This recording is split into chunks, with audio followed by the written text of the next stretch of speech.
Halo guys, kabar kalian gimana hari ini? Semoga dalam kondisi baik-baik saja ya. Kali ini admin akan melanjutkan alur cerita Battle Through the Heavens versi komiknya.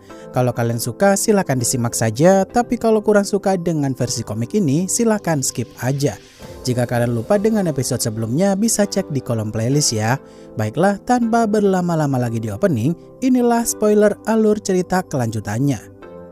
Setelah kemarin Shoyen dan semua orang yang terjebak dalam kristal beku di portal menuju lantai 3 makam surgawi, di sini mereka pun melihat ada segerombolan binatang kecil dalam jumlah yang begitu banyak mendekati ke arah mereka.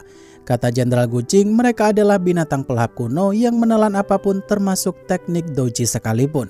Semakin mereka banyak makan, maka mereka akan membuat lapisan kristal baru di tempat tersebut.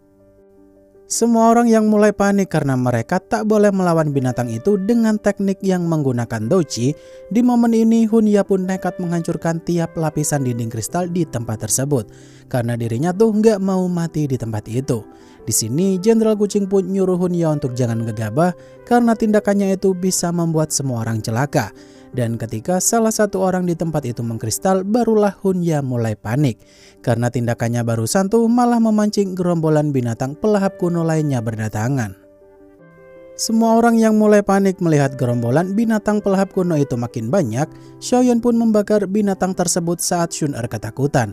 Dan anehnya mereka tak bisa menelan api surgawi milik Shoyen itu. Di sini mereka pun punya sedikit harapan nih, karena api surgawi adalah satu-satunya jalan bagi mereka untuk bisa kabur dari sana. Hunya pada akhirnya sih duduk doang di sana sambil berkata kalau dirinya yang tak punya api surgawi akan nontonin doang. Jenderal Gucing yang meminta mereka untuk bantu Shoyen jika ada yang punya api surgawi pula. Di momen ini si Yo Xingji dari klan Yao pun ikut turun tangan karena dia punya api surgawi peringkat ke-10.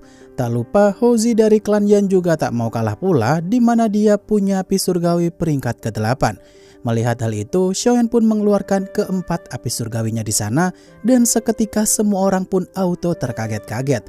Karena baru kali ini mereka melihat sendiri nih kalau ada orang yang mampu menampung lebih dari satu api surgawi dalam tubuhnya.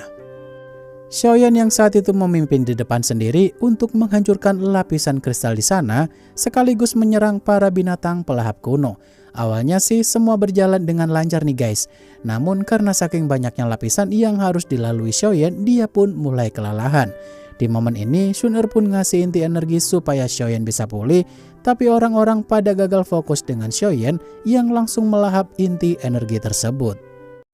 Kekuatan Shoyen yang langsung pulih seketika setelah mengkonsumsi inti energi itu, dia pun mulai melanjutkan penghancuran lapisan kristal di sana nih. Di momen ini Jenderal Gucing pun nyuruh semua orang untuk menyerahkan semua inti kristal mereka. Karena hidup dan mati mereka tuh tergantung dengan staminanya Shoyen.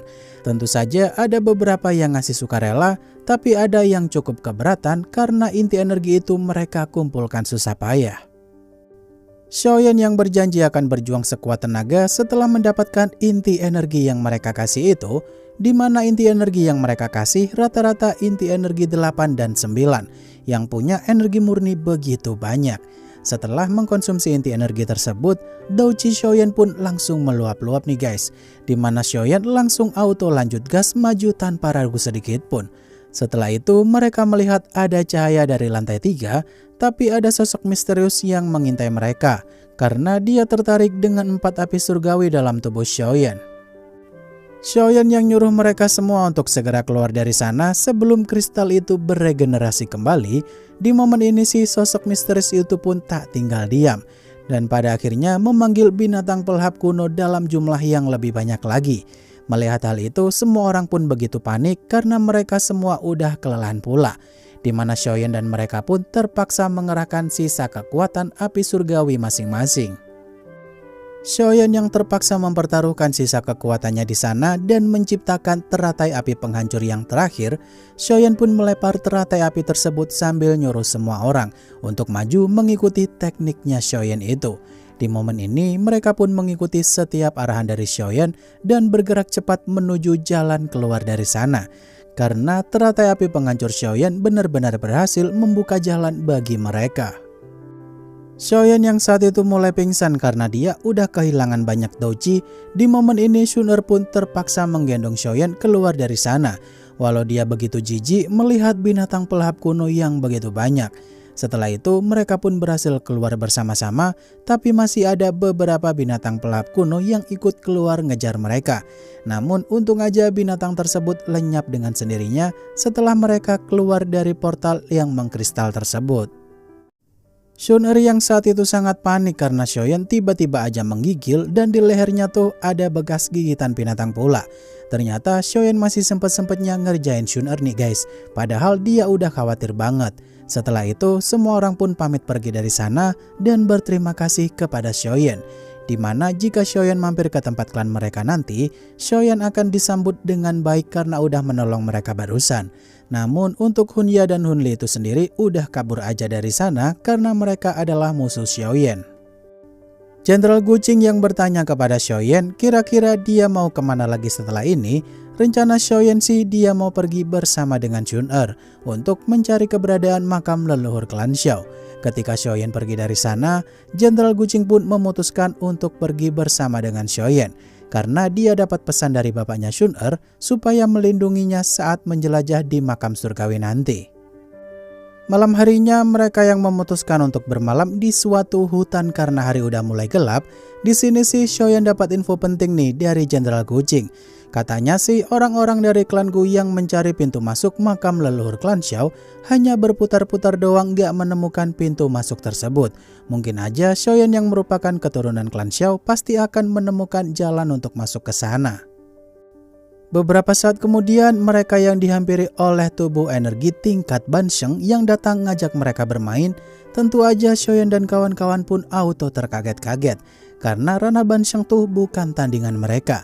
Di sini tubuh energi itu nyuruh mereka untuk bersembunyi dalam hitungan 10 tarikan nafas, di mana mereka akan diburu nih oleh tubuh energi itu kemanapun mereka pergi setelah hitungan udah habis. Xiaoyan yang langsung ngajak Shun'er pergi dari sana dengan kecepatan penuh, tubuh energi itu pun mulai menghitung mundur. Setelah waktu habis, dia pun berhasil menemukan keberadaan Jenderal Guqing dan dua rekannya di sana, di mana mereka pun langsung ditangkap gitu aja. Dan ketika Xiaoyan begitu panik melihat tubuh energi itu berhasil menemukan keberadaannya dengan Shun'er, sayangnya adegan tersebut adalah ending dari chapter kali ini. Waduh, kira-kira Xiaoyan bisa lolos nggak tuh dari tubuh energi tingkat Bansheng itu? Mengingat ranahnya aja setingkat dengan Yaolo saat ini.